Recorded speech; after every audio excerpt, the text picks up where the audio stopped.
Hello, everyone. Welcome. Thank you. Uh, we are talking about horror themes in tabletop gaming and kind of like how we would want to work our favorite themes into games, why we use the horror genre to explore those themes, and what some of our favorites are, how we maintain them through games, things of that nature tonight.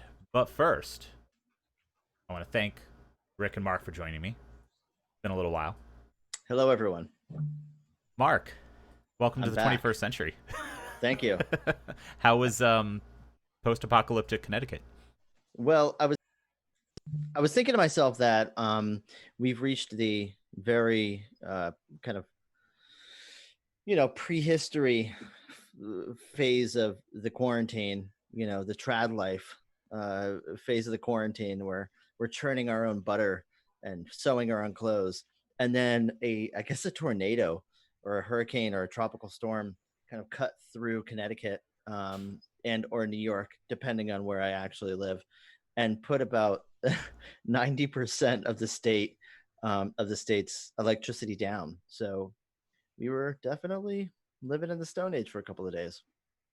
But it's cool because I have a pool. So You have a pool. You built a fire pit recently. You said you I built a fire pit. cooked a dinner on it.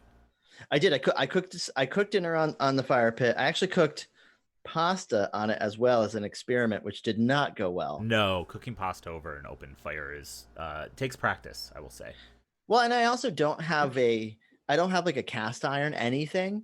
So I was Yeah, really just taking whatever pots and pans I had and just I have like this little stand with a grating on it, and I was doing it from there. I mean, it was fun. yeah, it I works. burnt I burnt food though. I'll have to teach you how to do some campfire cooking. Dude, we were talking about it the other day. You did send the invite. Hey, do you want to come camping with me sometime? And that's a resounding absolutely. I it's funny because I went camping this past weekend, which was amazing. Good escape. Cooked many things over a campfire. Didn't burn any of them. Thank you. Good job.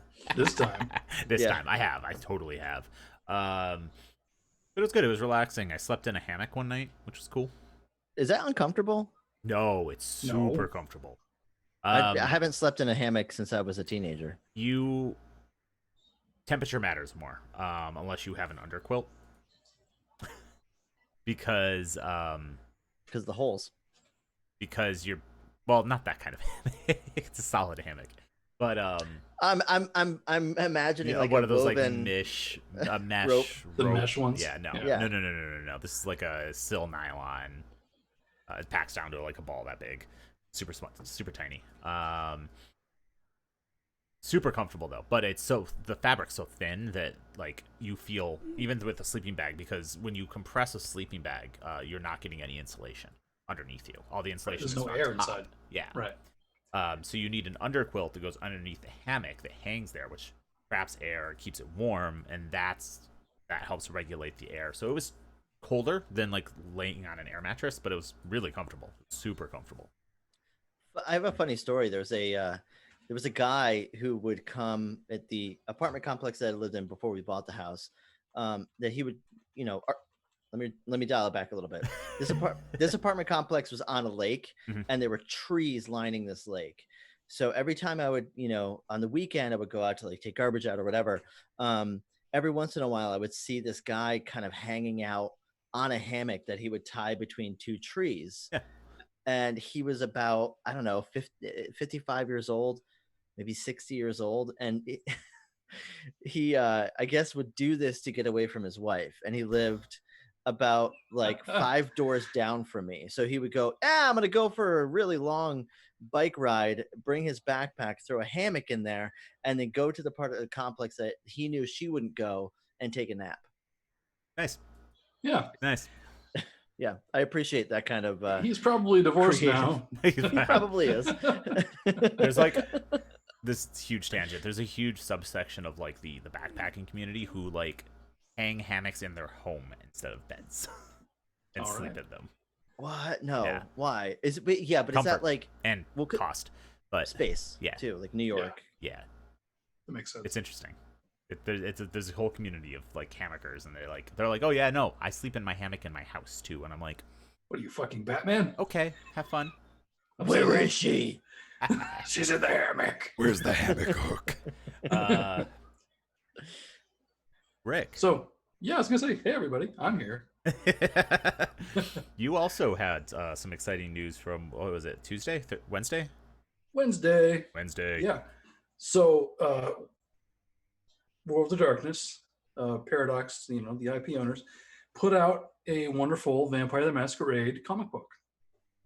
Yeah, so excited about this. Which I have read and devoured, and it is very good. I've been a comic reader and a aficionado for almost all my life, and you're not quite sure how these things can sometimes go. I've seen a lot of IPs kind of miss the mark or oversaturate what they're trying to do, but this was perfect. This was done really well, and totally loved it. And fun little thing in the back.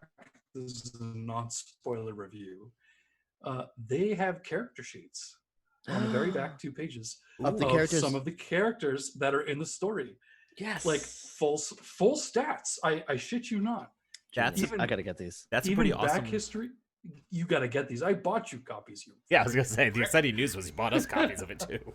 I know. Well, that was my pretending to like help promote, but that's cool. They call me out. I gotta get one of those. You don't say.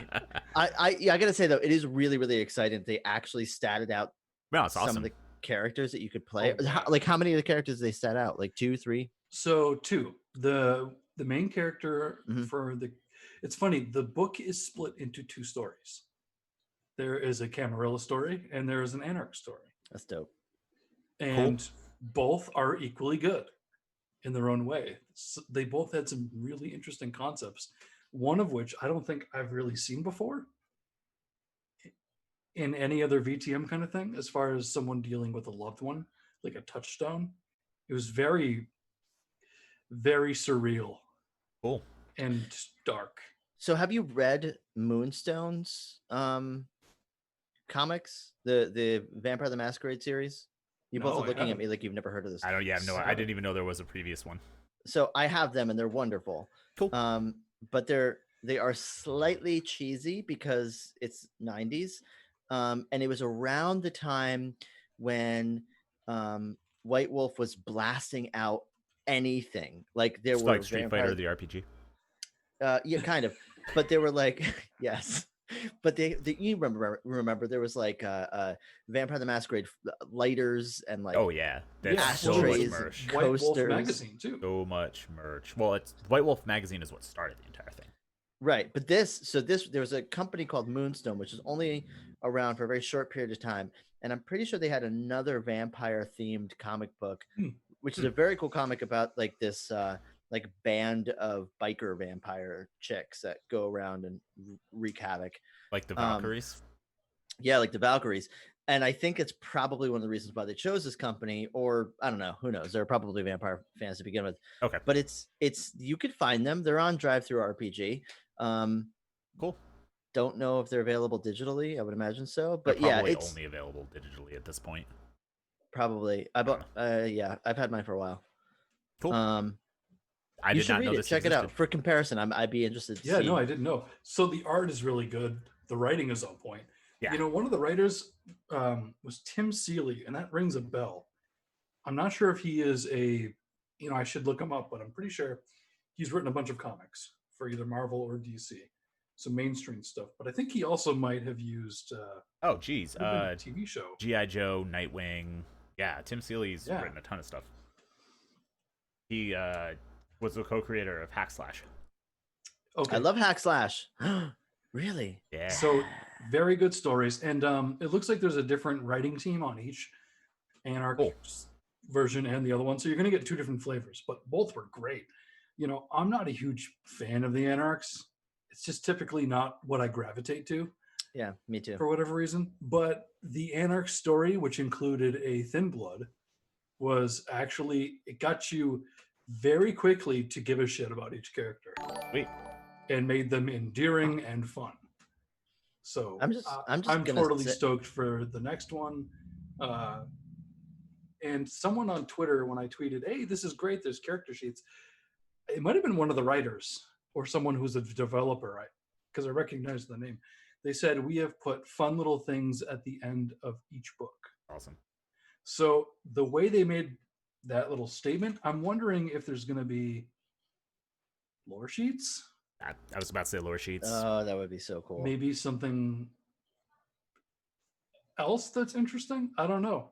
I mean, We'll the find fact that out. they put NPCs, or excuse me, character Pre-gens. sheets in the back is pretty cool, because you fall in love with it.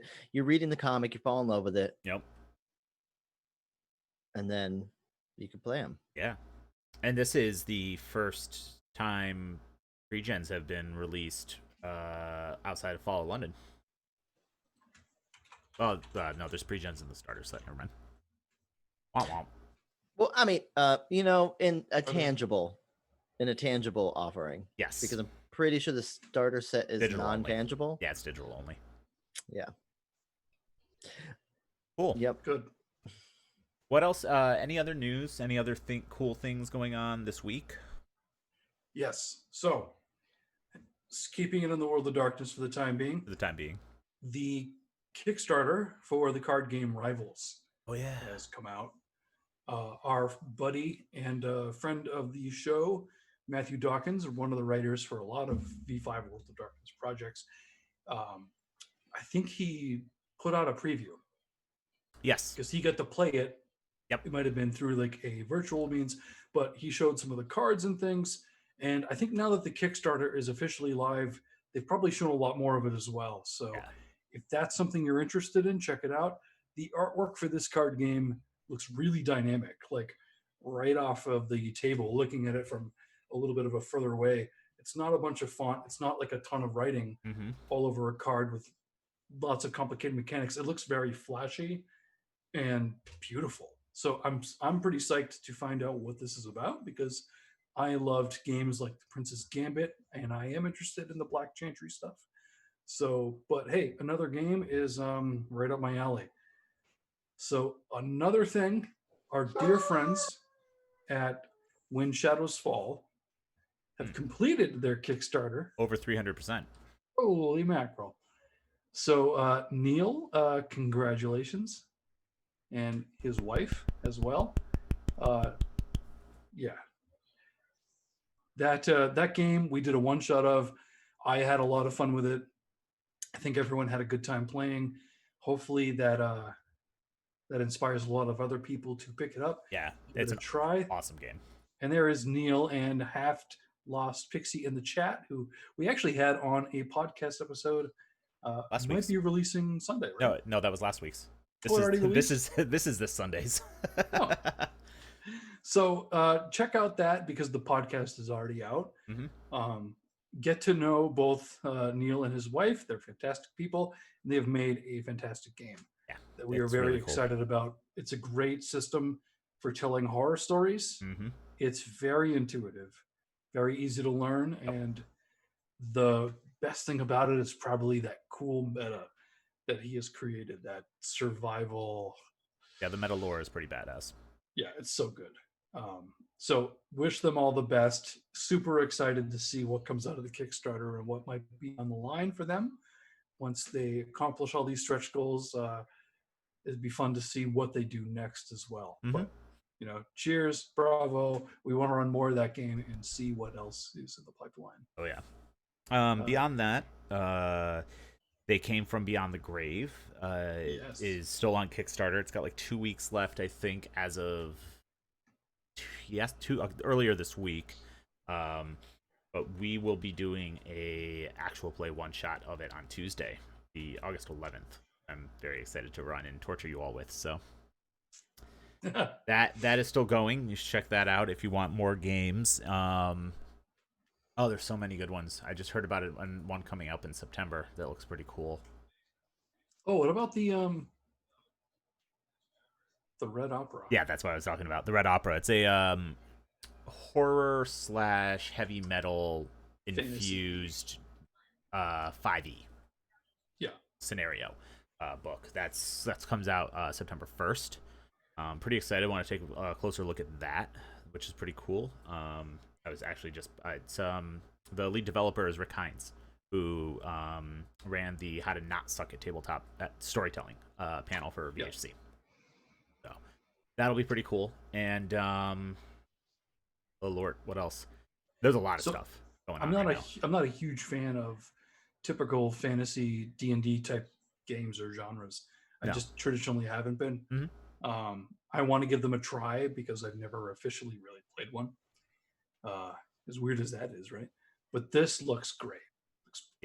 It's horror. It's inspired by a heavy metal album. There's songs that coincide with each of the chapters in the scenario, which are it's a rock opera.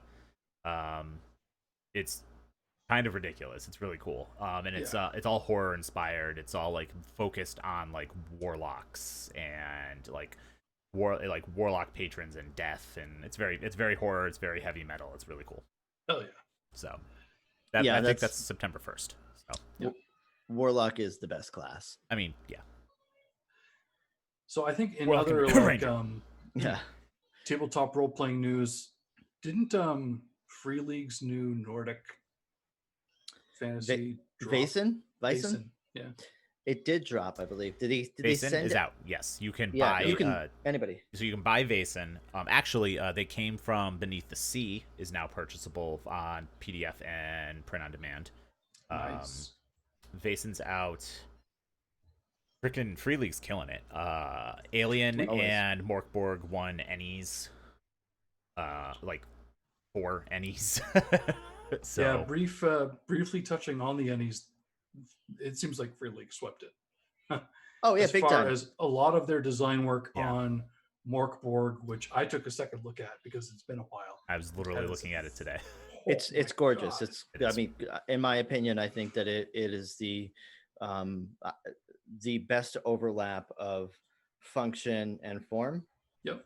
Yeah. And it's aesthetically pleasing when you want to read it. Or do you have the PDF? No, I have the PDF. Okay. Yep. I want the book, but I didn't back it. I think you have it. So then Alien won, I think it was best game. Yeah, Alien won best game, which yeah. And then our friends at how do we feel? Role-Playing. How do we feel about Alien winning best game? Yes. Yes. They should have. Yeah. It's so well crafted. It's their first year. Yeah. It's the first year came out. They deserve the praise they got. Well, Morkborg just came out too, and I think Morkborg was also up for it. I think I'm going to say something very dramatic though. Mark's going to be controversial. So off-brand. What? No one is playing Morkborg as much as they are playing Alien online. It's to true. which I say, but that play more Morkborg. You know, exactly. Sorry, what? It doesn't mean that Alien is necessarily the more fun game. It's everyone's preference, right? So we should. Sure. What I hear Mark saying is that he wants to really run Morkborg for us. Yeah, I'm hearing that we need to do some Morkborg. I could run some Morkborg. I mean, it's D6. I mean, it's easy. Yeah. I'm down to play it. It looks cool. But so challenging. What's cool about Alien? Go ahead. Sorry, it's the first time I've been in public with people in like a week. Go ahead. Finally. I'm just kidding. So the cool thing about Alien, and I guess the reason why they probably deserved it this year, this is a big deal, right? This is a beloved IP. And people take Alien seriously. And they handled it perfectly. Right. There are still some people to this day who are a little miffed about Alien 3. But then you have purists who love Alien 3.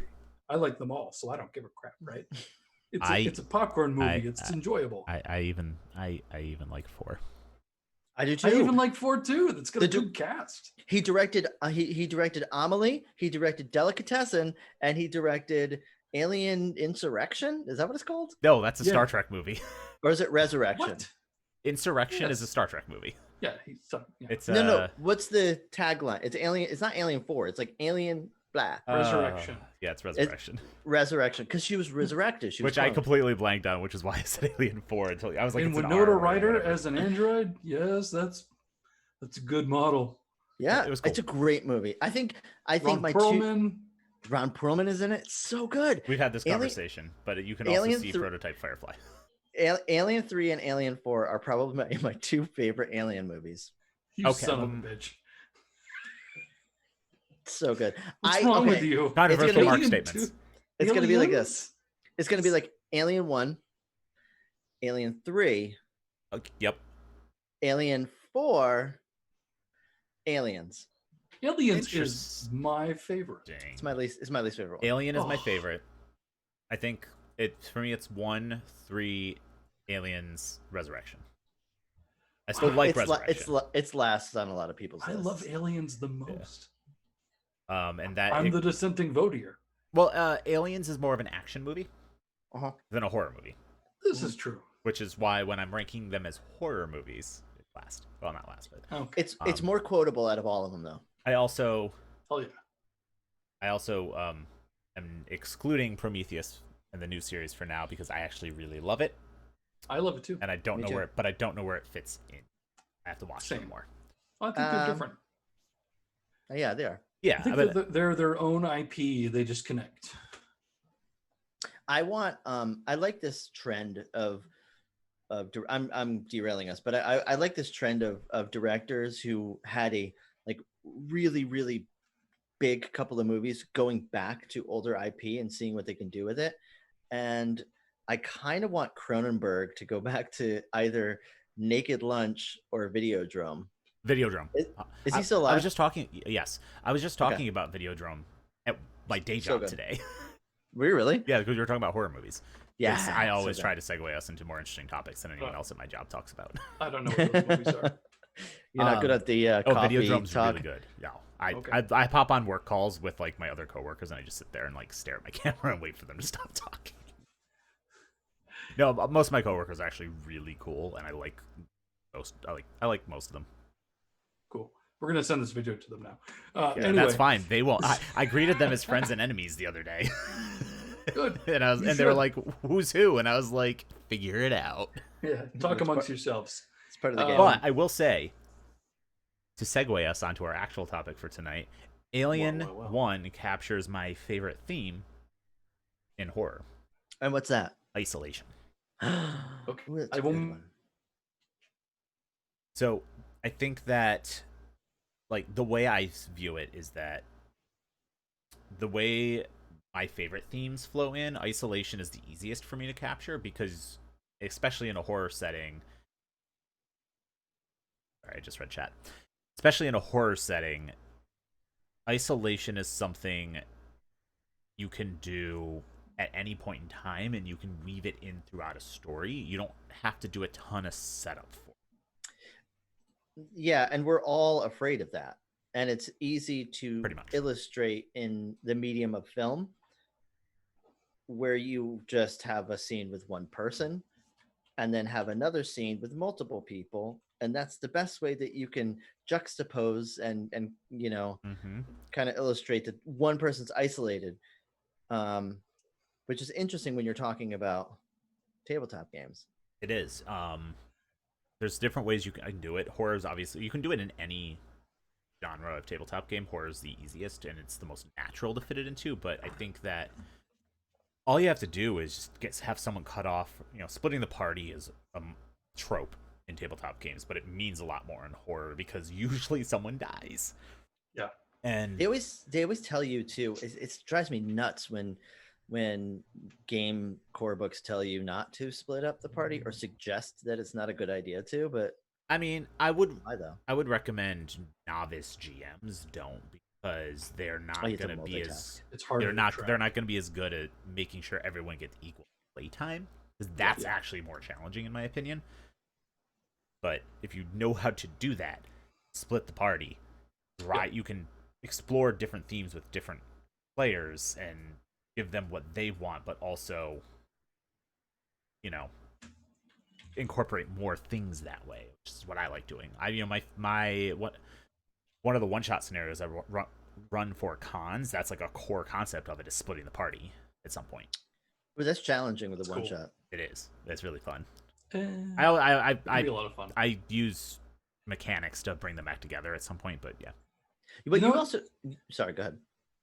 You actually bring up a good point, Ravnos, because when I was first doing one shots for PAX Unplugged, the first time I've run games at a con, almost every single group split the party.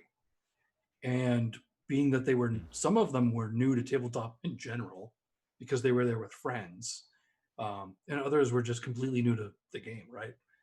I feel that when you're doing a one shot for people who are completely green, splitting the party is actually great as long as the ST is not green, because it allows the other players to sit back and really get to reflect on the rules, what's happening, how things work, without being on and in the action. It allows them to kind of step outside their own body and see what's going on. It allows them to like hammer home the rules and mechanics of how things work without trying to always be in character and focus on the scene. Yeah. And that's actually a really good point. The splitting the party gives the players who aren't currently in the spotlight the opportunity to, especially in a one shot, look at their character sheets, dig into maybe they didn't have a chance to really read it through on their discipline, so they can kind of just get more comfortable in the skin of their character while watching other people roleplay. Yeah, it's a good preparedness moment. Yeah. There is another way that you can kind of give the feeling of isolation though, without having to split up the party. Mm-hmm. And this is one of my favorite things to do, is making people feel like they are in, an alien world, making people feel like they are surrounded by the other, but so that they themselves kind of become the other. This is obviously something that you could do with Kult easily. Yep. With Vampire the Masquerade, you could do it, but it's like the other kind of becomes either a different like class or a different clan or a different I feel like with Vampire sect. it's easier to do when you have less players in your game. Yes. Because you can focus on one player and what they're going out to do and surround them with mortals. Mm-hmm. Give them that isolation feeling where they're the most powerful thing in the room. They're a predator. Nothing they But can when do. you're in a dance club and all of a sudden people start looking at you, pulling out phones. well, shit, that's not good. What do Yeah, they you're not- notice? and you're Do I not the have most blood on me? dangerous. What, do I have blood on my shirt? What? Yeah. Oh my god, do they know? Mm-hmm. That's where you can take that concept and really have fun with it. So my other favorite theme next to isolation to explore in tabletop games is the otherness, like either making the players feel like the other or surrounding them with it. Not in a xenophobic way, but like Alien is really good for capturing that. Call of Cthulhu is amazing at capturing that, because that otherness is a core concept of cosmic horror. It's something I tried to do with my home V5 game, Providence.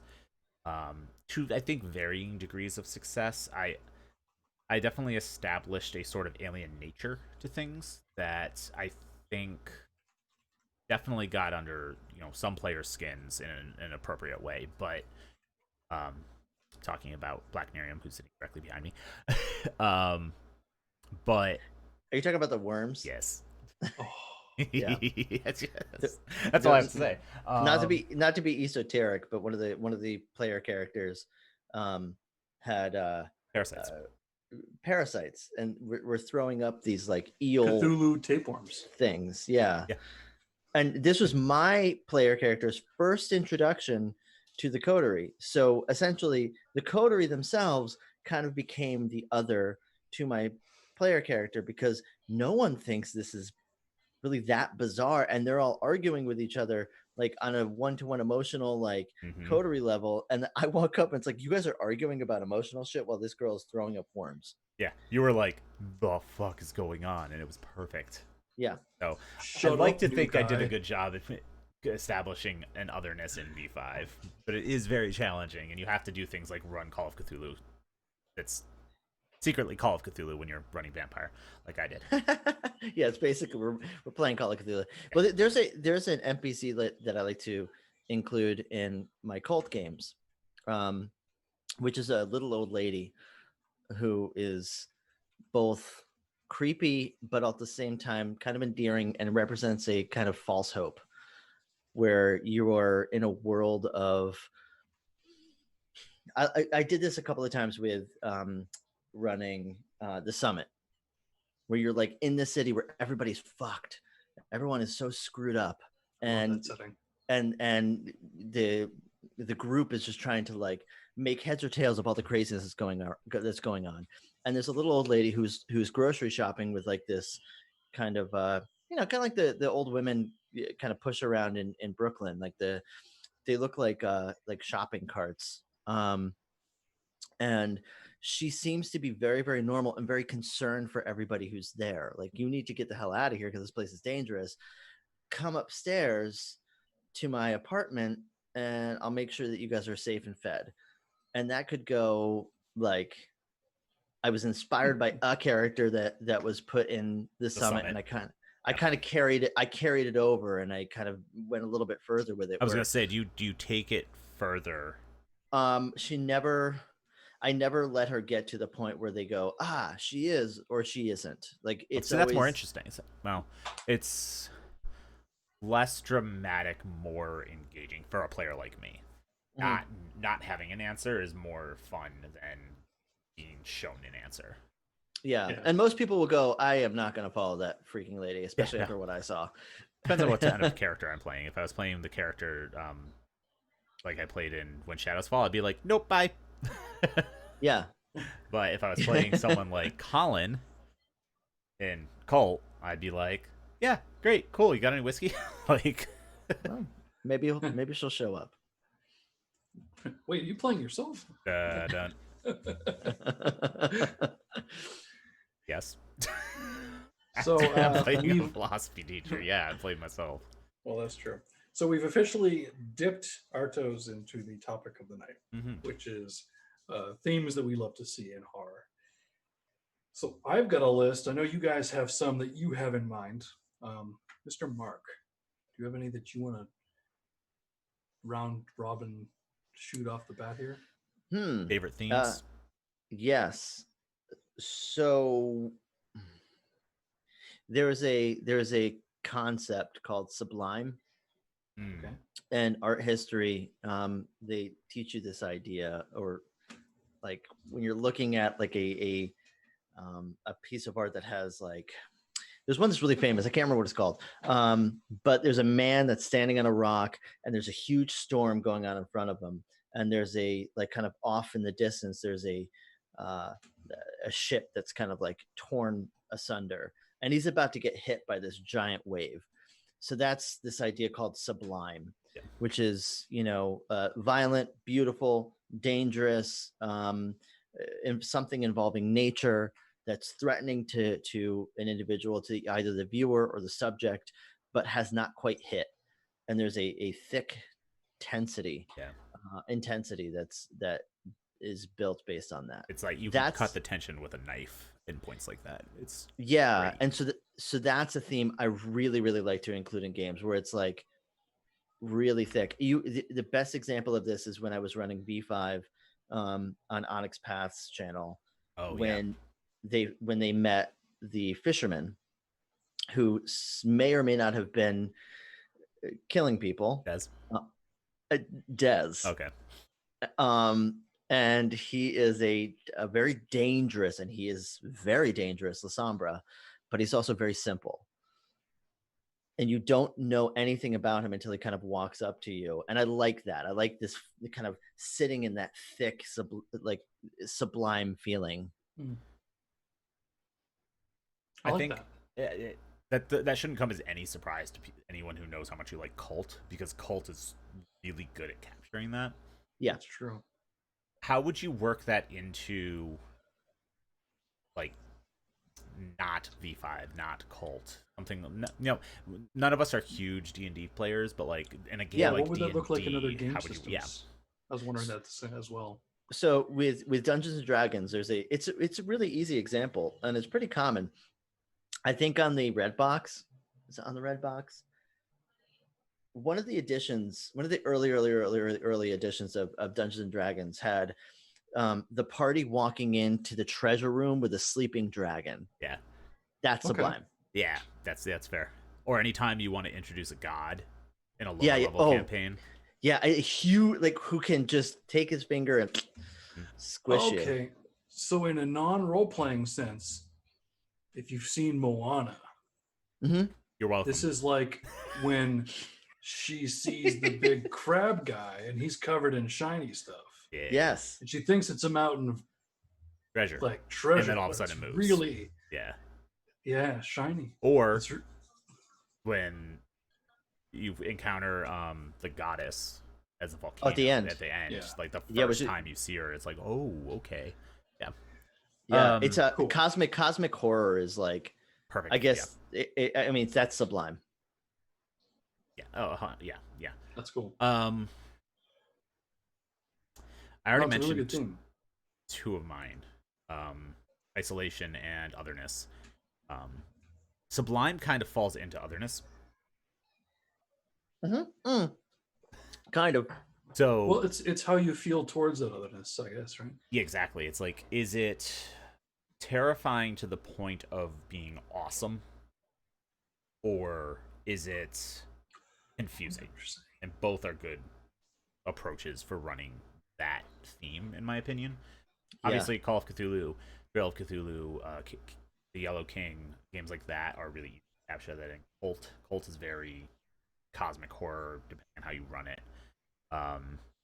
I like to incorporate horror themes when I do D&D, so it's easy for me to do it. But if you're running a game like more of your standard fantasy swords and sorcery style D&D, or a game like Root or something like that, it can be challenging. Root, I think, is actually easy because you're playing animals. So introduce something else, like Predator. Yeah, like a fish. Introduce fish. Like, that would be a way to capture that. Like mammals versus or mammals and reptiles. Like, introduce a species they can't communicate with, but is obviously as sentient as them, if not more. I like that concept. That's cool. That would be a way to do it. What about you, Rick? I'm not here to be asked questions tonight, Ian. Answer the fucking question. Okay. So in preparedness for this topic, I did some research, and I found some that I really like that I think are great to get into. And I'm going to start with one because there is a game that I've been really interested in lately, especially after running it for the first time. Mummy the Cursed. Yeah. Explores a lot more themes than I thought it did, especially once you read through that manuscript of the core book in a slow burn fashion, not as much of a, this is cool, but it's unfinished, so I'm going to wait. Yeah. No, I've been spending a lot of time with it lately and reading it. And there are so many different interesting and just downright, oh man, the sizzle with the steak feeling. There's a lot of great horror in here. In fact, I'm going to touch on two of them, right? Yeah. Memory is a core function of Mummy the Cursed. You wake up from your descent from the afterlife of the Duat back into your body, and you have no memory. You maybe have a partial memory of what your last entrance into the world was, your last mission. But other than that, you know what your God has told you to do, your judge, and what their will is. Because while you're in this afterlife, you're being tested and tortured and put through situations that are very much like a scenario in Cult. Otherworldly, things that test you. It's funny because the powers in the game relate to the 5 different parts of the soul. Name, shadow, spirit, heart, and such and so forth. Anyway, Like the Egyptian, like Captain Planet. Exactly like Captain Planet, yeah. And guess who's Wheeler? Anyway, no, but in all seriousness, it there's a interesting memory identity thing with that, right? Mm-hmm. You wake up and you have to learn about your life. The more you learn about your life, the less raw power you have. Oh, It's interesting. Wait, the Yeah, the it more you scales. learn, the less you have. So, okay, Yeah. so that answers my question. I was saving two questions for you, which is it easy to explore themes of loss of identity? And it seems like yes, because you can be incredibly powerful, but not know who you are, which I think is interesting. But I think we did. I thought he was like really digging what you were saying. that's Any fair. better? Yes. There, he's Okay. back. Sorry, I'm having internet issues tonight. No worries. So No it's worries. like, can you explore loss of identity in Mummy? And it seems like yes, because you It can seems be like it's incredibly all about loss of powerful identity. and not know who you. Right. So you're relying on other people, but are these people, like in my one shot, are they the people you should be trusting? Because you're supposed to have a cult that wakes you up and directs you in these places, right? I don't want to spend too much time on Mummy, but it's interesting that like shows like Altered Carbon, where you go from body to body. In Mummy, you can also go body to body, Yeah. time to time. It's kind of like Doctor Who in that way. Each incarnation of the Doctor, it's the same person, but they're different, right? Yeah, and they Right. their personality changes. So this game is the same, but it's horror. It's supernatural horror. Question though, very Yeah. important question. Can you play Quantum Leap? Yes. This game is Quantum Leap. Exactly. Yeah, essentially. no. Yeah, that's how you described it to me the first time, and I was like, yeah, I Right. want to play that. Is there like it makes me wonder if there's like, and the answer is probably yes, because any GM can do anything with these systems, right? So long as it's within the setting and The broad framework, yeah. right. But it makes you almost want to play around with the idea of the kind of shifting ego and id. And that's another thing that I wanted to bring up. So there's two things about this game that I think exemplify horror with memory and self-identity, right? Let's say that during the last time you woke up, you did your mission with the storyteller. He told you a story set in a time period. You die again. You go back to the afterlife. Let's say, Mark, you didn't do as good of a job as you probably could have done.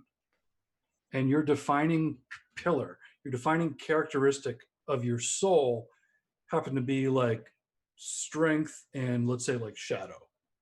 And your third strongest one is REM, which is your name and identity and logic. You didn't accomplish your task the way that your God wanted you to. You probably could have had a little bit more of column A than column B. So we're going to take Mark and we're going to put him through some horrible shit in the afterlife. And I'm going to take all of the points he has in column A and I'm going to put them into column B. And when he wakes up again, I want to see how this changes Mark. Because now he's not going to be so thoughtful or so emotional. He's going to be extremely willful and clandestine. See, that's the kind of Mark the judge needs. Mark doesn't need thinking, careful, introspective Mark. This God at this point needs a demolition crew. And so I'm going to take pieces of your soul and I'm going to mess with them. There's nothing you can do about that. And when you wake up, is Mark really the same Mark? That is such a great thing to role play, guys. Super psyched. No, absolutely. Well, that's I think it's a theme that I noticed that you like to run with and that you like to play with is this idea of what is reality and what is the self in relation to that questioning of said reality. And this is something that is very easy for you to kind of navigate with games like Mummy and with games like Mage. Mage in particular is my firsthand experience and how you play with those themes. With Mummy, it's interesting because it's like, okay, we're literally going to unravel the wrappings off of you and then rewrap you up. And does that? I don't know this. I don't know the system very well. Does that mix up your stats at some point? Yeah, and that's exactly what I'm talking about. You could have a completely different power set from jump to jump. Interesting. And that can happen like within a story or within a session. It could happen probably within a couple of sessions. Cool. So it could be like, okay, this session you're going to be in these bodies. Next Yeah. session, now we're going to mix it up. That's interesting, and that's kind of goes back to that idea of kind of it's meta. It's a very meta game from what my understanding. Would you? So it sounds like this would be a cool game where you could basically run each scenario as a separate jump. So each session is a jump. If you wanted to do it that way, and you could also space it out over so much time. So in the one shot I ran, I think there were 4 jumps, Mhm. and they were all in different time periods. Right. Yeah. Yeah. So Interesting. I mean, you wouldn't normally do it that way because if you're trying to do a campaign, you're probably going to space it out a lot. Much really slower space burn. it out and have a lot more introspective and fun. But one shot, when you really want to show what the game is capable of, jump and jump and jump. Do whatever you want. It's up to you. Mark, you brought up a good one, and I want to ask you guys the same question: reality. And I think Ian will kind of approach this, if I know him from a Call of Cthulhu standpoint. Mark might talk about this from a cult standpoint. How do you guys play with the theme of reality and what that is to the player and what that is to the setting in a horror game? Mark? I do it like dreams. So I'll do it like you don't really know when you're dreaming, things are happening that are wild and is very Kafka-esque. So meaning you accept the reality at face value, even though that reality challenges your normal perception of what reality should be. And then like shifting it from there and kind of going back to, okay, things are normal now and everything is fine. And that in and of itself of like things being uncomfortable and strange and accepting that, and now things being normal, and now you have to accept the fact that you're accepting that things were bizarre. Yeah. That's kind of how I play with reality, I guess. I like that. I'm gonna throw you a curveball. Kind of, not really. I'm sure you throw it to him. I throw it to the cat. Yeah. I approach reality in games when I want to use it as a tool from a philosophical standpoint. I've talked about it a bunch of times. For those who don't know, my degree is in philosophy. That's what I went to school for. And the school of philosophy that I studied, that I specialized in, is 20th century continental existentialism, which is very, very heavily about like what is reality, how do you differentiate things, what is like meaning, what does reality mean, things like that. And the idea is that reality is very subjective, and everyone interprets reality differently. And I like to use that against players. More so in games like Call of Cthulhu, obviously, but I've done it a little bit in Vampire, where it's like 2 players will interpret a scene very differently, and I can describe it and just let the players interpret it differently, but I can also describe it differently to the 2 different players to push home their characters understanding the scene differently better. And that's something I really like to do. Yeah, that's interesting because like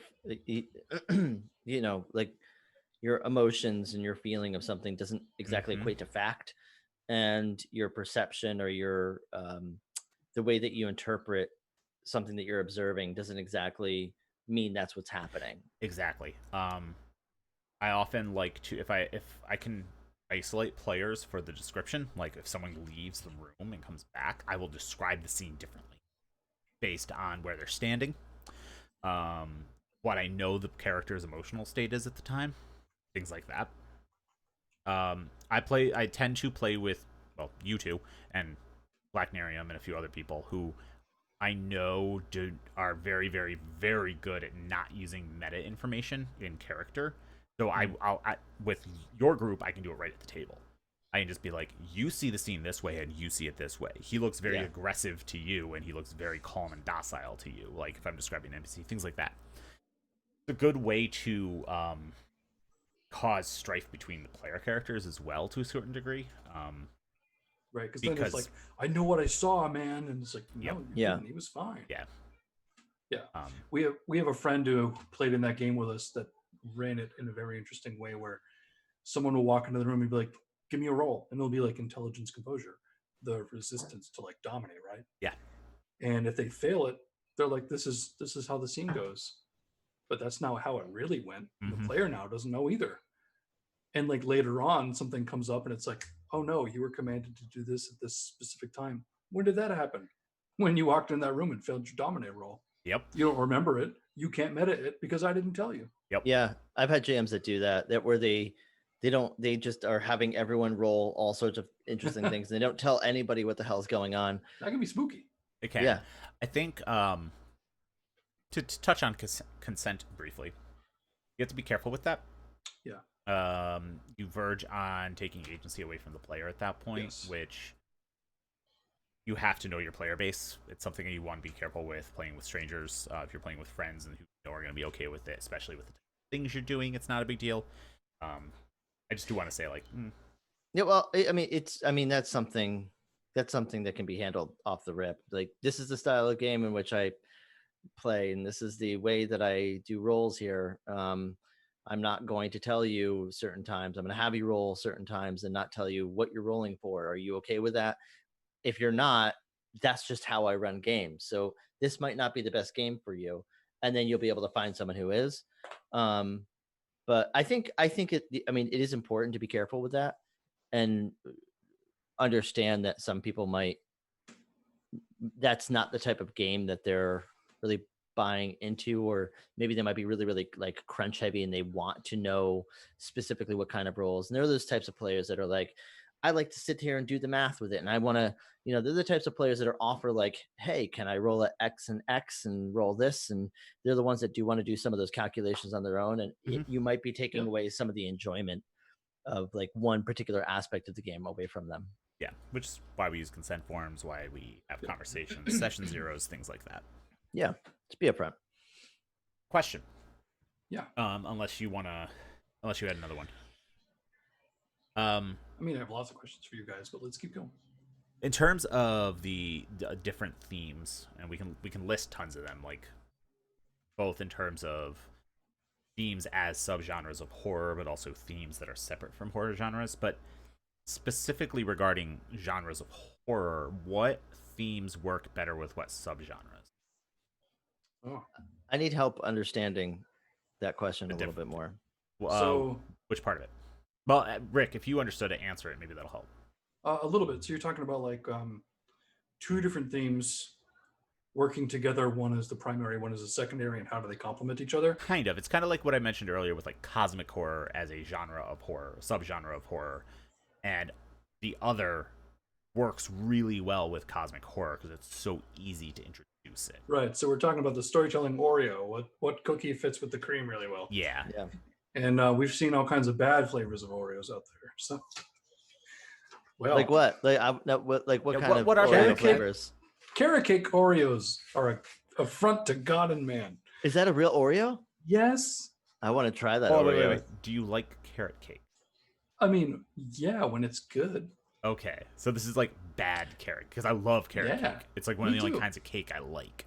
Yeah, but is the worst carrot cake better? Wait, is the best carrot cake better than the worst Oreo? Yes, Yes. I would always argue that a good homemade carrot cake is better than a store-made cookie. Store-bought. I would cookie. also say that Oreos are overrated. Oreos Okay, are so- super overrated. Our friend Rob, who is often a player, he's a player in a lot of our chronicles, but in our Gehenna Valley. Yeah. Monster Hearts. He knocks it home with a home run. Red Velvet Oreos are the bomb. So, what is the storytelling Red Velvet Oreo? Let's see. I think Bugs, by the way, is how they make that flavor. Red velvet. well, thank how you they for that. used to. Let's see. Now, thanks for the Isolation. coloring. I kind of wish they still used Bugs. Isolation and Bugs, I don't care. xenophobia. Oh, there you go. Sorry. Isolation and Sorry. xenophobia work really well together. Yeah. Yeah. Empowerment and displacement. Oh yeah. I've Yeah. got all this power, but I can't use it. Mhm. It's like Superman has to pull every punch, or he's going to shatter. Yep. Every person he and I think there was even an animated thing where he was like, "Oh, good, I get to let loose." Half the time I feel like I'm living in a city made of cardboard, and I got to be so delicate. But Yeah. no, this is a villain I can beat the crap out of. Whew, about time, right? Well, that's I think like violence and otherness would probably pair up really well, because it's like if your party, or if from the game's perspective, everybody's perceiving these as the other bad guys, it's easier to go, let's fight them with our swords, as opposed to here's a community of orcs who are just trying to live in connection with nature and the land, and unfortunately they're very cranky and angry because their homes have been burnt down and displaced, so they decided that the cave next to this village is their new home. And it's like, I'm gonna put my sword away and talk to them normally. Yep.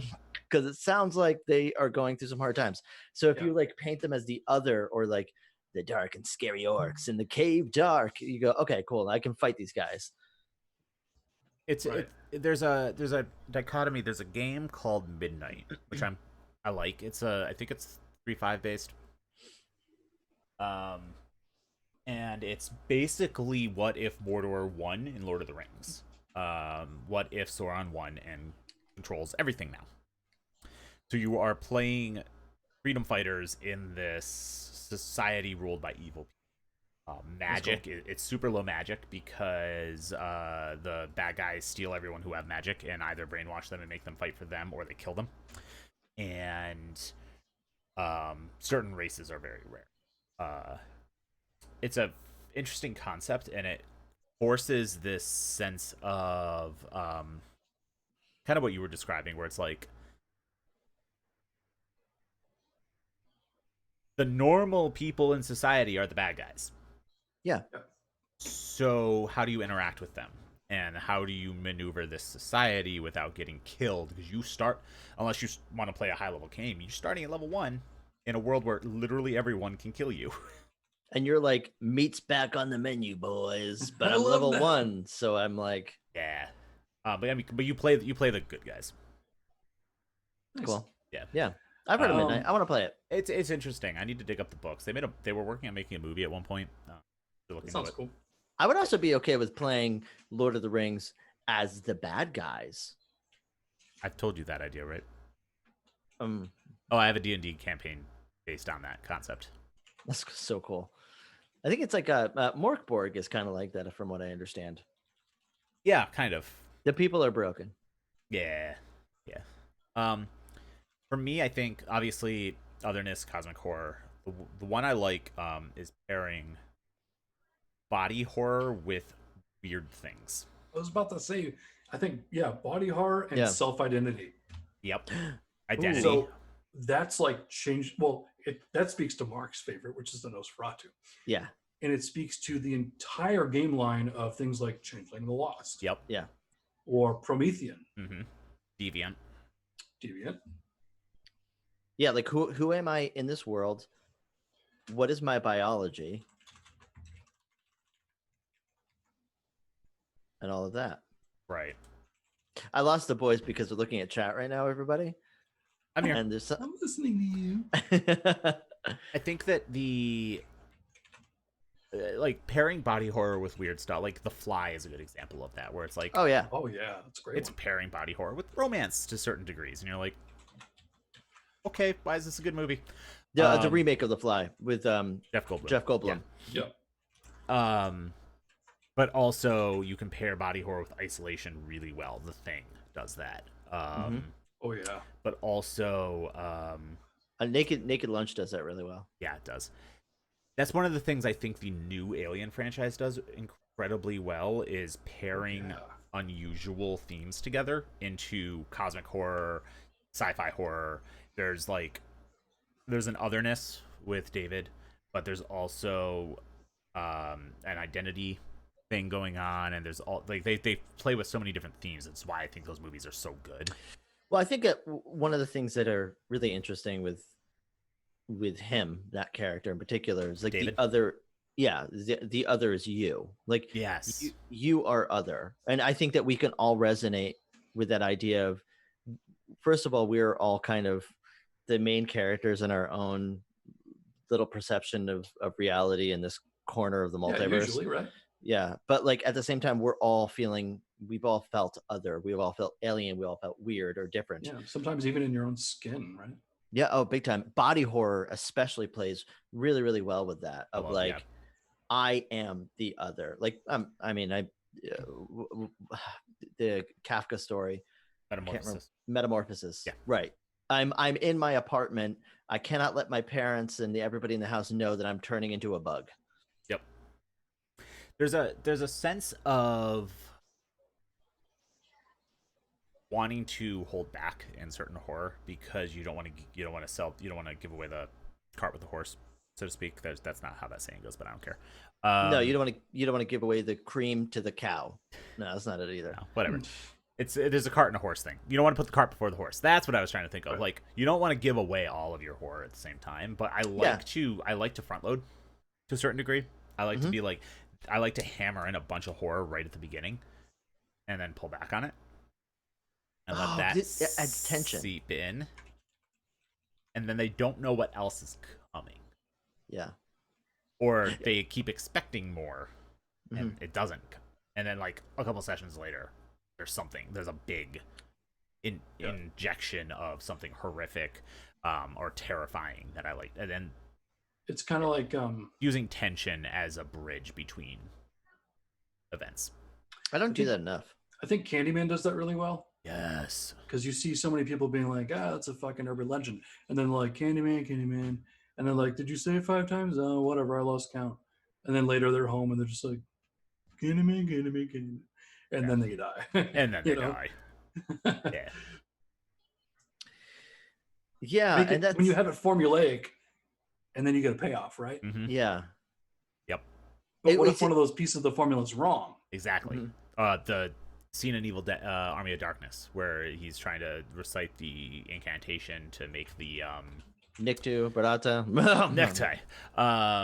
Yeah. Like, what if you have this huge lead up, and then, like, comedy is also a great thing to inject into horror to interrupt the tension to make the next point hit harder. Comedy also relieves, and I think sometimes even the comedy, much like the showing the scary, crazy thing happening, the reveal also releases that tension, and sometimes you want that tension to kind of stick for much longer.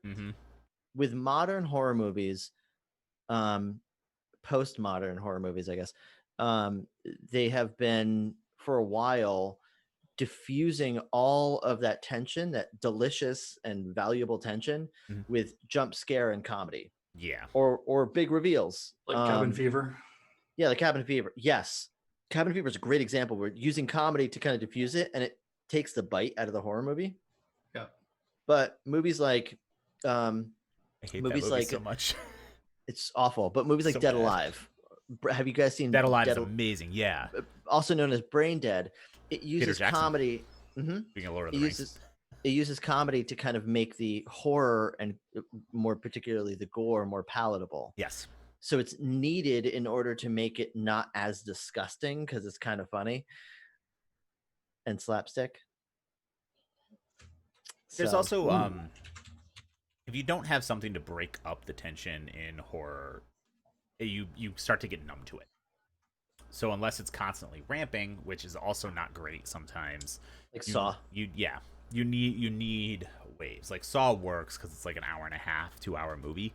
But the first movie works. The first movie is really good. Yeah, it's a great movie.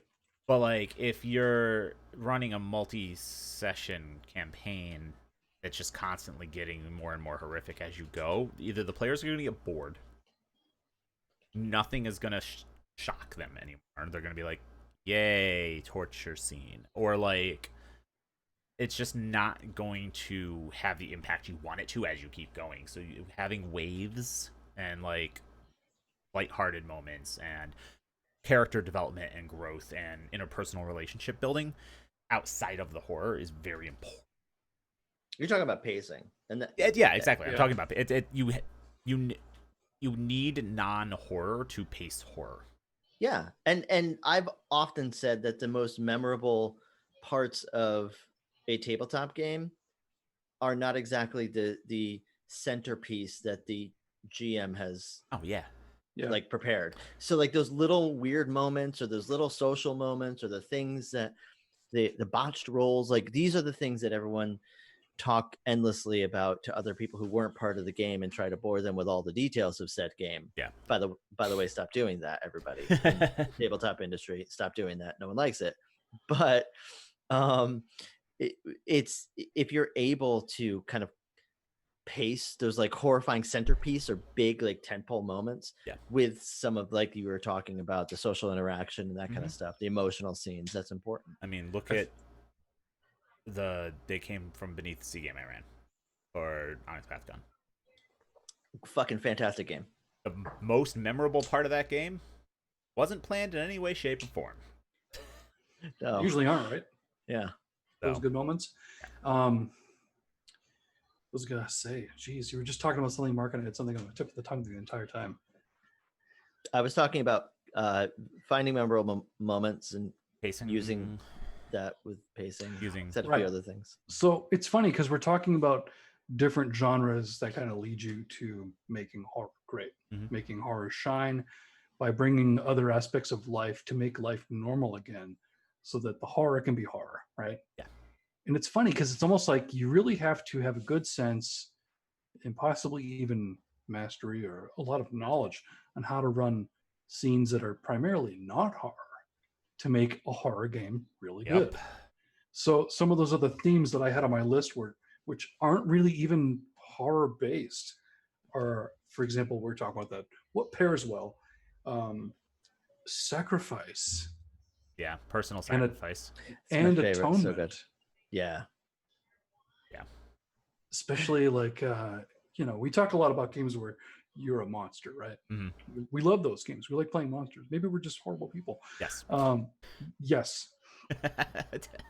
Yes. So, but besides that, we play a lot of games where we are people in search of something strange or beyond or mysterious.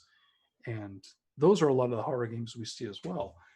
So how do you work in themes like sacrifice and like that? Is that like the Fox Mulder who is so obsessed with the truth that he loses his life over it?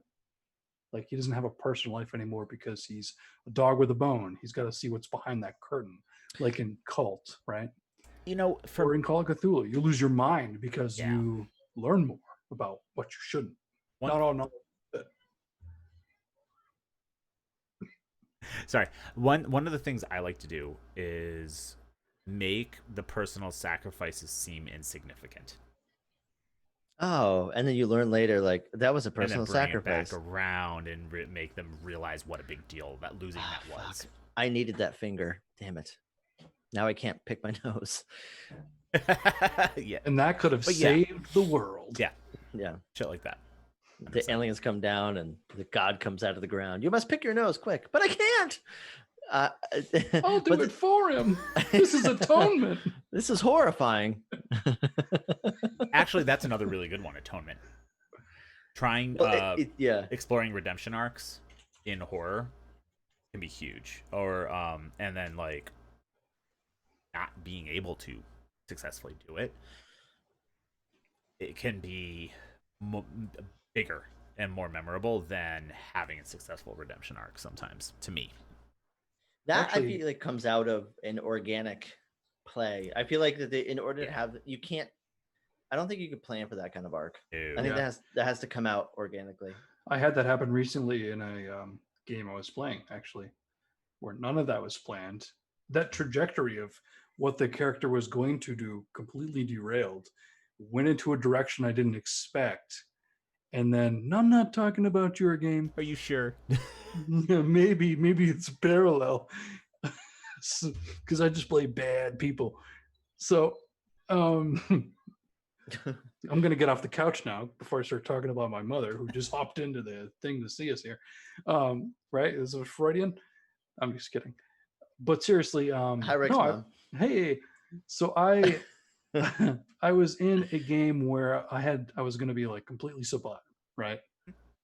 And then I walk into the city, not knowing anybody, ran into someone who changed my mind completely.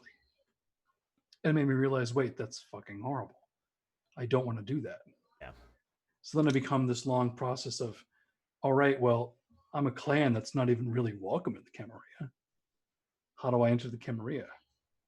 Oh, they do like a blood test. They put you literally on stage and verify that you're not there as a double agent trying to screw them over in the middle of court in front of hundreds of people who think that your clan is just a bunch of dirtbags and murderers.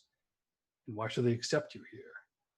And at the same time, everyone's judging you, but the person internally, the player, the character, is feeling, I'm finally fucking free of that monstrosity. I don't care if I don't belong here. I don't care what they think about my belonging here or not. Yeah. I've atoned for what I've done, and now I can try and do something better. I can stop living as a monster and start living for myself or others. This is all new, right? It's uncharted territory for someone who is awful. And it was completely nothing I planned. Mm-hmm. That's how the story developed. And I'm like, damn, this is great. This is a good atonement arc I didn't even plan for. Yeah, because I think that, I mean, it needs to be have that emotional connection to the player, right? Yeah.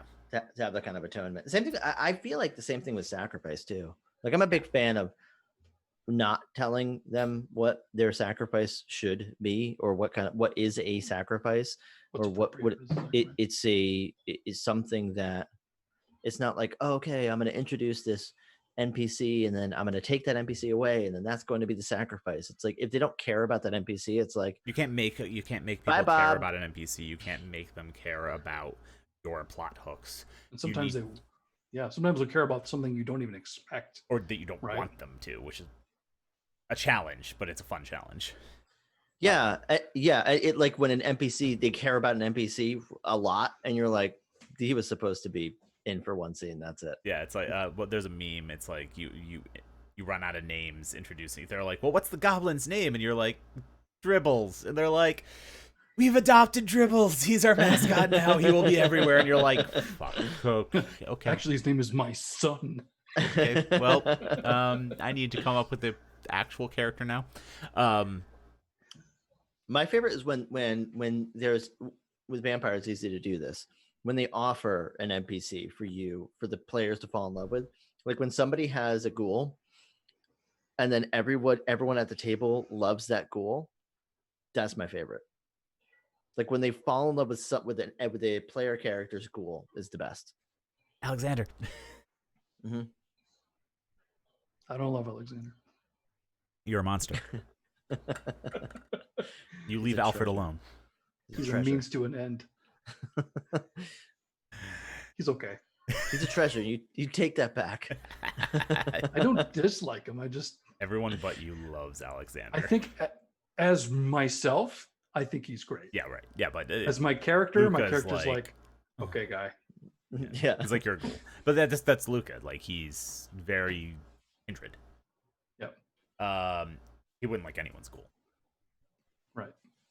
There's a theme that I personally struggle to incorporate into games, that I want your takes on. I think this is definitely I don't think this is something where it's not a big deal. I think it is a failing to a certain degree.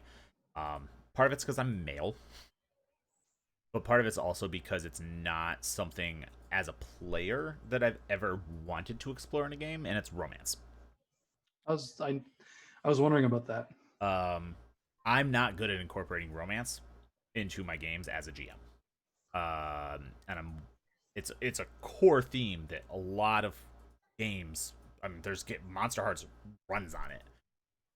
What advice do you have for people who that's a theme they want to work in, and they aren't sure how, and what, especially in horror, where does it fit in?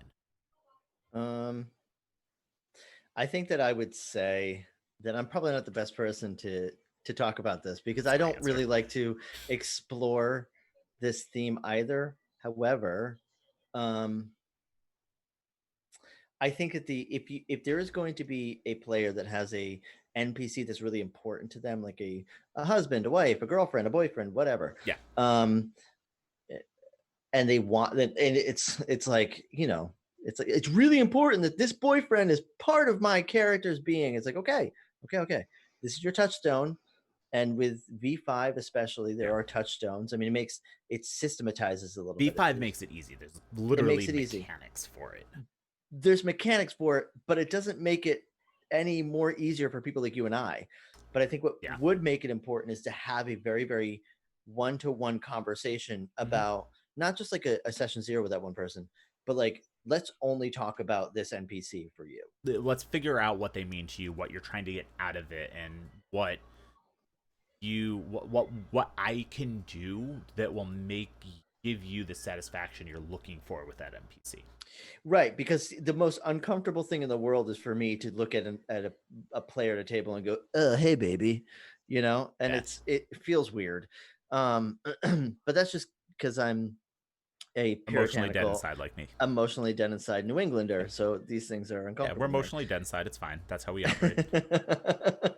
But like, if it's important to a player, you need to explore that. What, like you said, what are the expectations?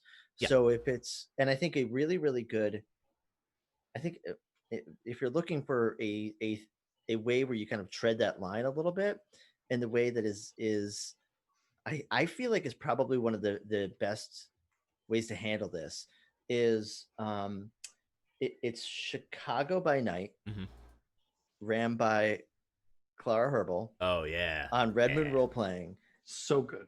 And the way that it's handled with two characters in particular that have was it loved Michael? ones. Oh yeah, there's two.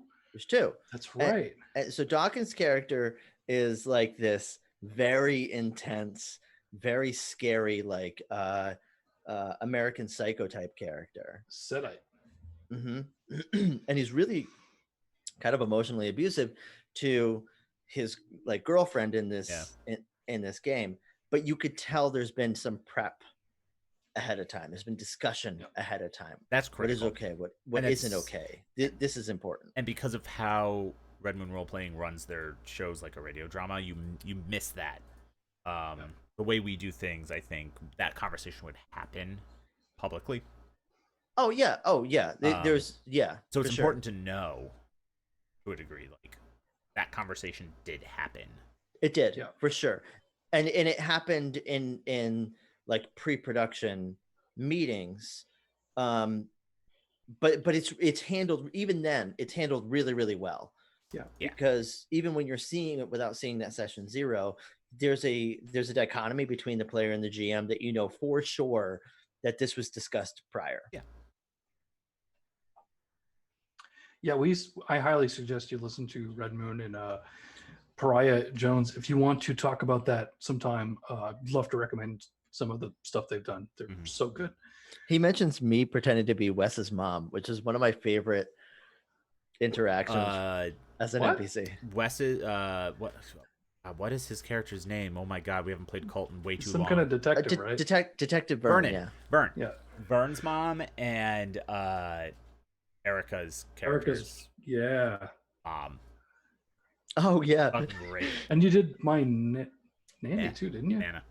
Yeah, Nana. Yeah. No, like you do mothers very well. Mark's all about that. I play to my audience. Your mom. You're such a good mommy. No, there's something about a maternal older lady that I just really like to embody. Really like to embody as a GM. There's something about it's welcoming. I could almost smell like the food that she was cooking. I think I incorporate food with like older that's what I could tell. Like you just got into it, and I was like so into it. This is very on point. It's really good. You do family very well, Mark. Yeah, you portray family very well. I think I was says big mom energy. I was channeling my grandmother with Detective Vern's mom. Oh yeah. And I was also channeling my friend's mother from high school, who was very much this like older Polish like grandma type lady who wanted to cook for everybody.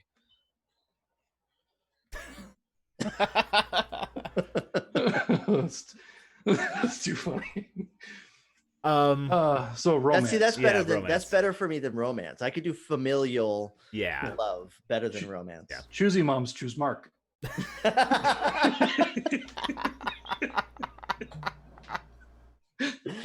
Okay, back on track. Kid tested, mother approved.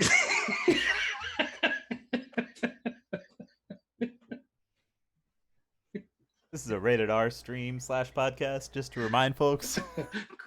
Content warning. Content warning. Anyway. So, romance stuff. How do I handle that? Oh boy. I like to think, and sometimes it's weird. Probably have issues. Sometimes I'm very emotionally detached. Things do not bother me. Yeah. But other times I'm a big emotional baby.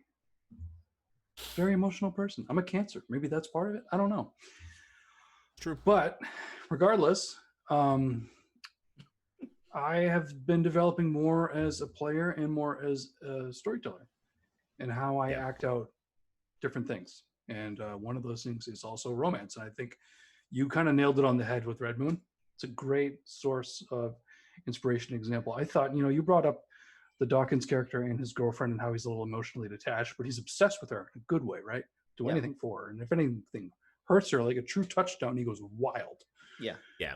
I thought a really good, healthy relationship was, I think it was Michael. Yeah, Yamar's character. Yeah, and his, oh my God, and so his good. boyfriend, who he's playing a Nosferatu, who's been hiding the fact that he is a kindred via Mask of a Thousand Faces from his boyfriend for like a year, 3 years, something like that. And he finally comes clean about it, right? But before he even does that, they have issues like, it's funny, the broken one is the mortal. He is a drunk. And the one without the problems is the kindred. Mm-hmm. And it's, as the show goes on, I became emotionally invested in these two characters reconciling. Yeah. And I really wanted this to have like a happy ending because they invested so much time, energy, great story, interesting twists and turns to it.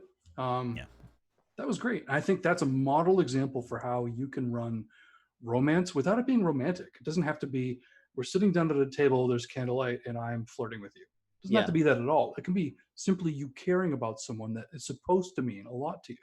I think Tales from the Loop, which kind of gets lost in the, is it sci-fi, is it horror? It's meant to be both, right? Yeah, it's sci-fi horror. So they have the whole, it's kind of like Touchstones. It's your Cornerstone, I think it's called, right? Yeah, I think so. You have someone that because you don't die in this game, you're a kid, right? When you get broken and you need to replenish what's up, you go talk to someone who's special to you. I thought that was great reading the core book. I haven't played it yet because it automatically, as you sign up for this game, you realize if I really go through some shit, I'm going to have to talk to someone that is supposed to mean a lot to me. And I think automatically it puts the onus on the player to say, because sometimes in games like Vampire, when you go to Touchstone, you're like, all right, well, I really like my grandma and I'm going to base her off my 5th grade teacher who I really liked. She's the only woman who cared about me. And then you're like, okay, maybe I'll role play that. Yeah. Because sometimes that happens. It's not the intention you're going in to play the game. Whereas with Tales from the Loop, I think right off the bat, when it's like the expectation is, oh no, when you are, and you probably will be broken, this is someone you're going to have to go see to fix yourself. So it causes people to really pause and be like, what is something that, like, when I was young, what is something that I sought for solace? Who did I really turn to? And how can I role play that? So it's going to be much more like you going to Mark and being like, Mark, you're the best mom out of the 3 of us. I know you can role play Grandma Nana really well. Maybe I'm going to go make banana bread with you now. And you're going to sing me railroad songs. So coming to America. What you're saying with Tales from the Loop is that there are many opportunities for me to play a mom. So many. You should buy it right now. And I do like that concept though, because there is not the playing of the mom, but the the idea of having to verbalize all the crazy stuff that's happening. Like you run to that person, whether it's a dad or adult or even a friend, and you go and you talk about the thing that just happened that's crazy or intense, or like, this crazy technology that we found, and I lost Billy and he's down a well. And you have to talk about the scenes that happened earlier, which help the player connect with the character even more. Yeah. And what I like about that even more is sometimes, one thing I've come to like about playing VTM with other people I don't really know very well, especially in a play-by-both setting, is when you're meeting someone for the first time and you're like, out of character, I know this is a kindred. In character, I don't, right? So you have to kind of tiptoe around the truth, maybe pepper in a couple of things here and there that only a Kenwood would know. And then there's the aha moment where you're like, okay, we can talk now. Let's go to this VIP area and really discuss Yeah. the nature of how we are. Yep. I feel like there's a part of that in Tales from the Loop, or even if you're playing any game with someone who's romantic. What if they don't really know what's going on?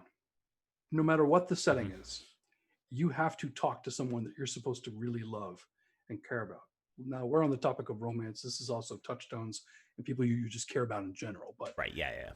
what if there's something that you saw that was so horrible that you can't tell them because it would break them? Yeah. Yeah. And worse, it might draw them into this world, right? Yeah. Yep. Especially with Cult, you've got the sleepers and you've got people who are partially awakened to the real reality of what's going on. Or in Call of Cthulhu, if I tell this person this, they might lose sanity points, or worse, they might hate me.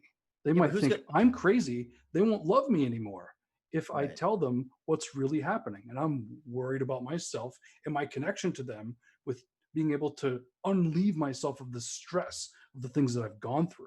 Is this going to break my relationship with this person? Am I going to lose my wife, my grandma? Are they going to really put me in the loony bin?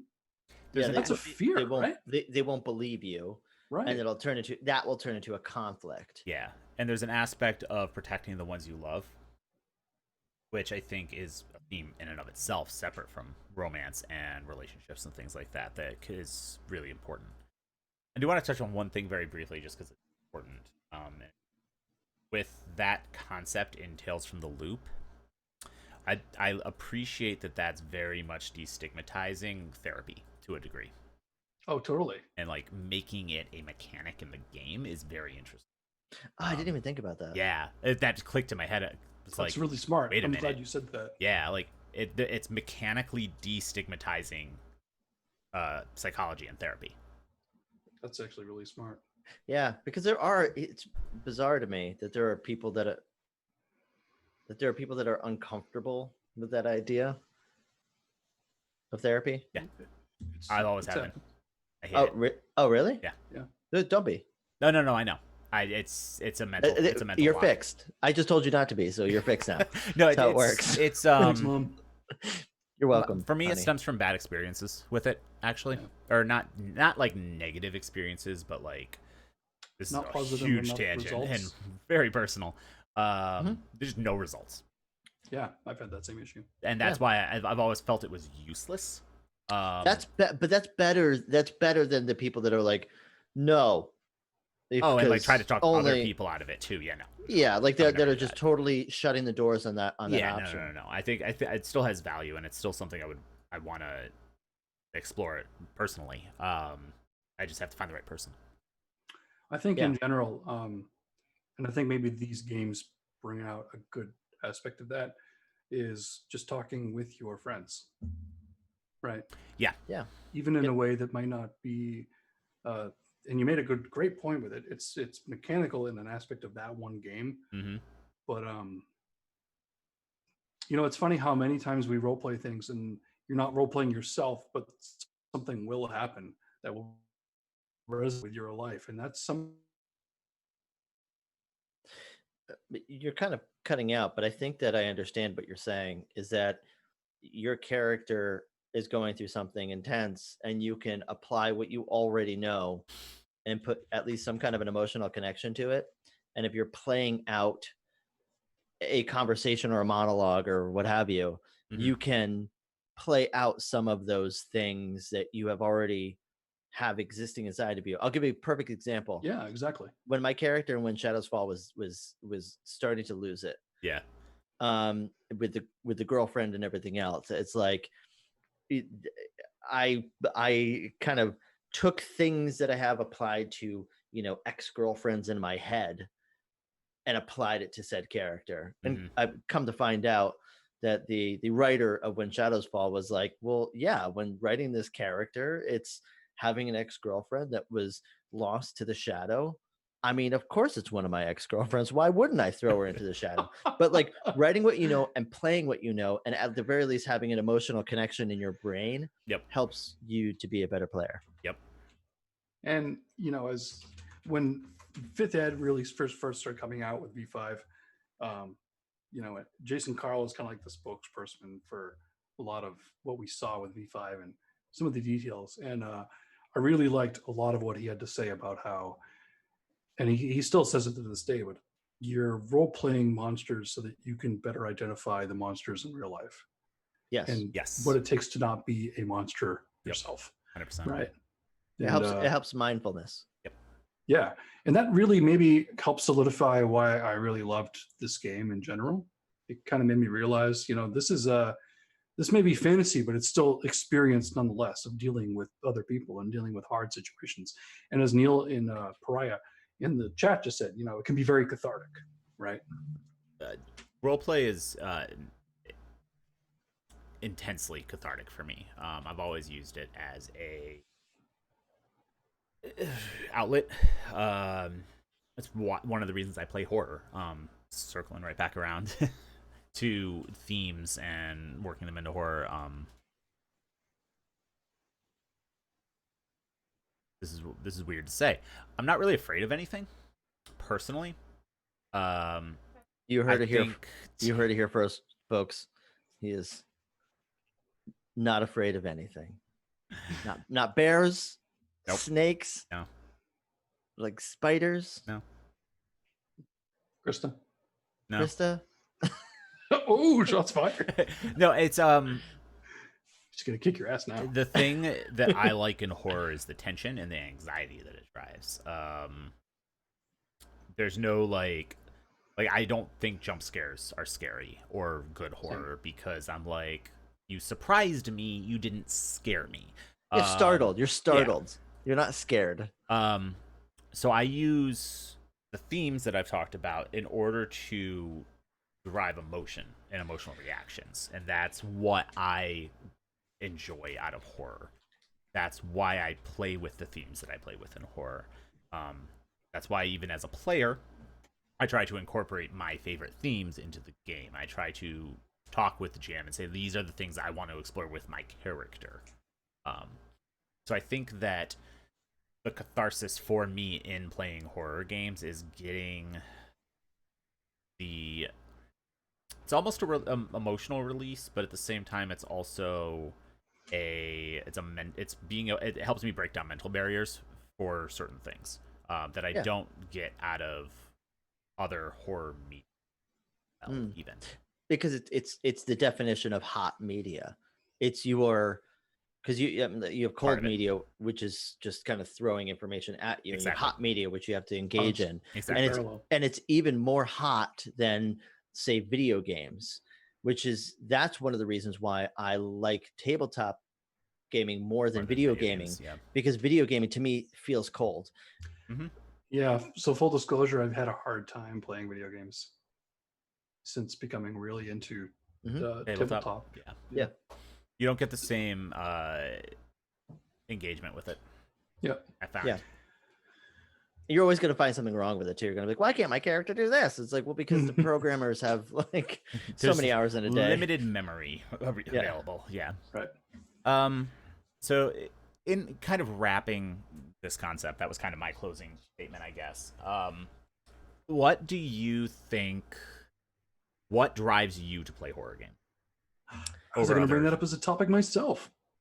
Hey, I think horror is my bread and butter because with horror opposed to other genres, it takes in, like we said before, it's really not apart from those other genres. It's a part of life. Those other parts of life, like when you see a comedy, those still have other genres in them. They just focus on yucks and stuff more. Romantic comedies still have, or even romance movies still have comedy. They still have tension. They might even still have some thrilling moments, right? Nothing is ever completely separated as a genre. There's nothing, I don't think, that's a pure this or that. It's just life. Life is too complicated to be a part in 100% its own genre. Mm-hmm. Horror I like because there's typically more at stake. As soon as you say horror, it's like anything goes. Yeah. When you're talking about fantasy, you realize that there are going to be fantastical elements. It's probably a different world. It's probably creatures. It's likely going to be an adventure. There may be a couple of monsters that might be scary, that might not be scary, but they might be overpowering. But that's just another hurdle to overcome. That's just another couple levels of me killing these pigs to get XP so I can fight this owl bear thing. Right? It's part of the process. People like that. That's great. Horror, as soon as you know you're playing a horror game, you know that this could go off the rails into something that might scare you as a player. Maybe it won't scare you. Maybe you're like Ian and you don't get scared, but it allows you the freedom to express things in a genre where, like I said, anything goes. Kid gloves are off when the horror label is on the story. And I think that allows the most freedom of expression in a story when you can take it to those extreme limits. Yeah. Even if it's not something that's completely terrifying. Mm-hmm. It could be incredibly mundane. But if there's still enough to make you feel that kind of pressure, that paranoia, or that thing that might be beyond the veil, that can be enough to really draw in the other emotions on that spectrum that might not come out of just a pure comedy game, might not come out of just a pure fantasy game. I feel like you just have it all when you start from horror and end with whatever the story became. Yeah. It might not end. A lot of our sessions that we play, no matter what the game is, do not end on a horror cliffhanger. Oh my God, something horrible happened this session. It often ends on a very personal level because in a horror setting, you are trying to survive. You are trying to live with what you are sometimes. And when you have other players going through the same thing, you tend to have more player connection and relationships. It tends to be more personal because it's like going through a war, right? You have that camaraderie of the people who are going through the same thing you are. And sometimes you might be all you have. We're playing Cult with Mark. And I don't know some of the other characters from the other person on the street. I've met them. We've been in character with each other for what, a day or two? Yep. Yeah. And we've gone through some real shit. And right now I'm stuck in a room with them that might be leading to hell with some other crazy people we ran into. As far as I know, the people that I just met seemed fairly normal. They're probably not going to stab me in the back. I need to quickly decide that I need to care about them because they are now all I have. They're my only possible tether to what was once normal reality. Yep. And I might die trying to protect them just because it's like trying to protect a version of myself that believes that normal is still possible. Mm-hmm. It's called. That's why I play horror. Yeah. It's there's this concept of fear bonding. Yeah. Soldiers, the situations you're describing, it's very much becoming very close to someone very quickly because of a traumatizing experience. Mark. So pregnant pauses. I was thinking. I think that when it comes to, because you said a lot there, Rick, and I think that horror having the ability to really include any other genre is one of the big reasons why I enjoy it. But I think the biggest reason is that we are all human beings. We all gravitate towards horror. We gravitate towards the color red. We gravitate towards, and not just blood, but just to kind of recognize danger. This is part of our programming so that we know to recognize when danger does come, we can avoid it. Yep. I also think that, being humans in a first world society, there's different types of emotional trauma that we have to kind of process. And at the same time, we have a very much lack of physical trauma, most of us in our day to day. So there's for everybody, people who say they aren't into the horror genre, and those who are, people who say, I don't watch scary movies, they scare me. There's something that they like and that they dig that has horror involved with it. And the reason being is because in a very safe first world environment, part of the escape from the mundane is to feel like you are in a sense of physical danger.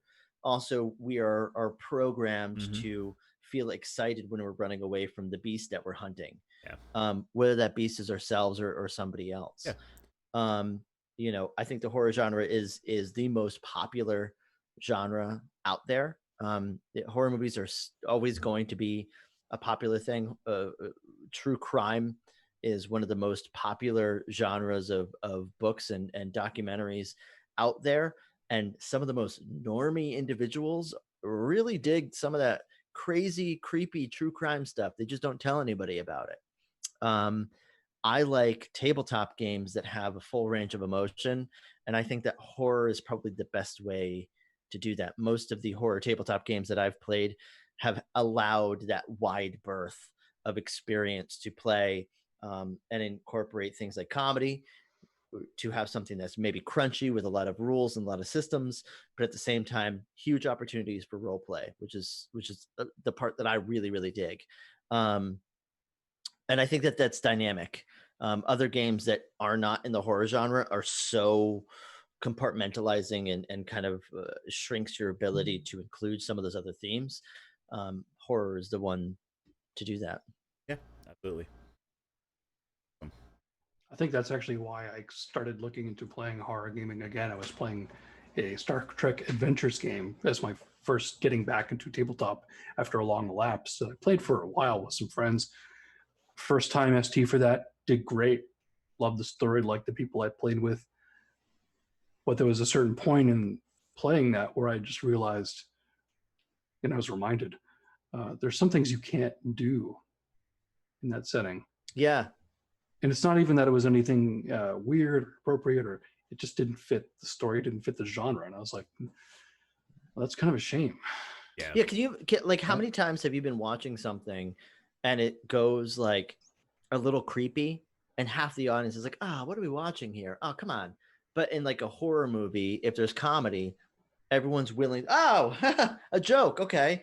Or like, there's romance. Cool. It's acceptable, right? Yeah. There's children playing pretend. That's cool too. What else we got? Give me everything, because we're here for horror, so we're here for the full range of the human experience. Yep, that's a great point. Yeah, I think when people are watching a romantic comedy, they don't want scary. They don't want body horror in their romantic comedy. How unaccepting! Call me old fashioned, but I do. I do. Yeah. Could you imagine like Total Recall?